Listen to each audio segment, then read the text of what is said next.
ঝিনাইদহ সদরে আদালতকে অমান্য করে ফকির মণ্ডলের জমি দখল, ভুক্তভোগীকে সন্ত্রাসী হামলা ও হত্যার হুমকি।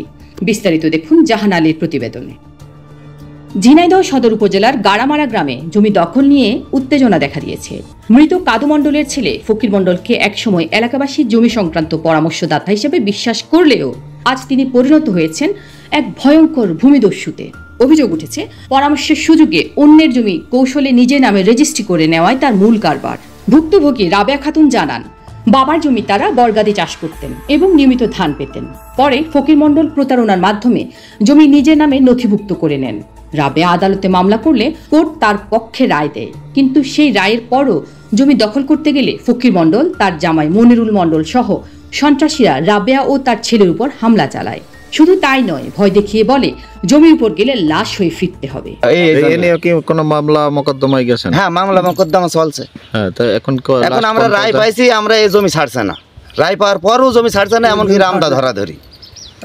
আর এখানে আসলেই মনে করে যে মেরে ফেলবে, এরকম একটা হুমকি দিয়েছে মুতালেফের। এখানে মুতালেফ আসার সাহসই পায় না, খালি আমি আসি বলে এখন ইদানিং আসছে। হুমকি দিচ্ছে কে? হুমকি দিয়েছে ফকির মণ্ডলের জামাই মইনও আছে। ওই তোমার এটা বর্তমান খাসে ফকির মণ্ডল, কালাসান, এটা পড়ে আছে। এটা এখন বর্তমান এইবার অপরে আছে, কেউ খাচ্ছে না। রাবেয়া খাতুন আন্তর্জাতিক মানবাধিকার ও আইন সহায়তা প্রদানকারী সংস্থার দ্বারস্থ হলেও কোনো কার্যকর সুরাহা হয়নি। সংস্থার কর্মকর্তারা ঘটনাস্থলে গিয়ে কাগজপত্র সহ হাজির হওয়ার জন্য অভিযুক্তদের নোটিশ দিলেও তারা তা উপেক্ষা করে। এতে স্পষ্ট হয় ক্ষমতার জোরে আইনের রায়ও মানতে নারাজ এই ভূমিদস্যু চক্র।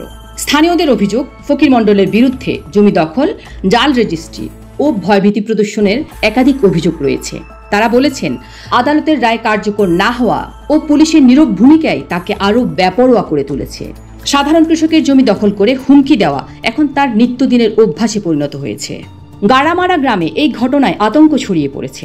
এলাকাবাসী প্রশ্ন তুলেছেন, যদি আদালতের রায়ও মাঠে কার্যকর না হয় তবে আইন ও ন্যায় বিচারের মূল্য কোথায়?